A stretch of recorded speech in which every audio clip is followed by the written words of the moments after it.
Dobrý večer zo spravodajstva. Elektrina pre domácnosti by na budúci rok nemala výraz.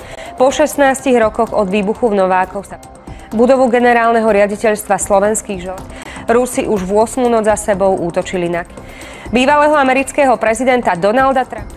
Viac uvidíte o 19. Dovtedy dovidenia.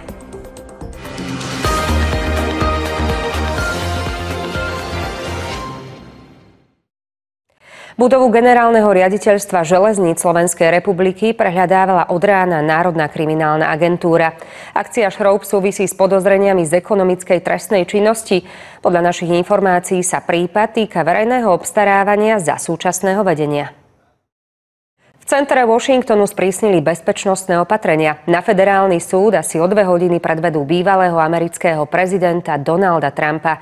Vypočuje si obvinenia zo 4 trestných činov, a to vrátane sprisahania, ktorého sa údajne dopustil po prehratých voľbách v roku 2020. V Českých Borovanoch horí skládka pneumatík na ich recykláciu. Jedna hala s hotovými výrobkami zhorela dotla. Hasiči majú oheň pod kontrolou, no úplné uhasenie môže trvať aj niekoľko dní. Škody rátajú v miliónoch eur. Internetová aplikácia, ktorá sľubuje, že budete vyzerať ako Ministerstvo dopravy skrátilo termín výzvy, kde mohli samosprávy žiadať peniaze na obnovu pamiatok. Pôvodne mal platiť do konca budúceho roka, ponovom však výzva platila len do konca júla tohto roka. Starostov a primátorov to prekvapilo. Niektorým zostali rozpracované žiadosti.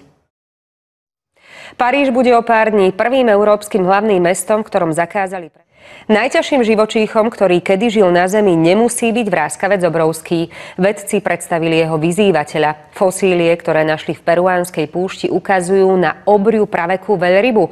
Aj keď našli iba časti jej kostry, môže prepísať históriu. Kamenná lavína sa zosypala zo severnej steny malého kežmarského štítu vo Vysokých Tatrách.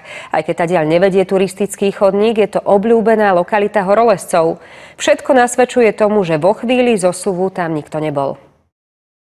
Na Spišskom hrade mali byť stavebné práce v plnom prúde, no namiesto toho stavenisko zarastá burinou.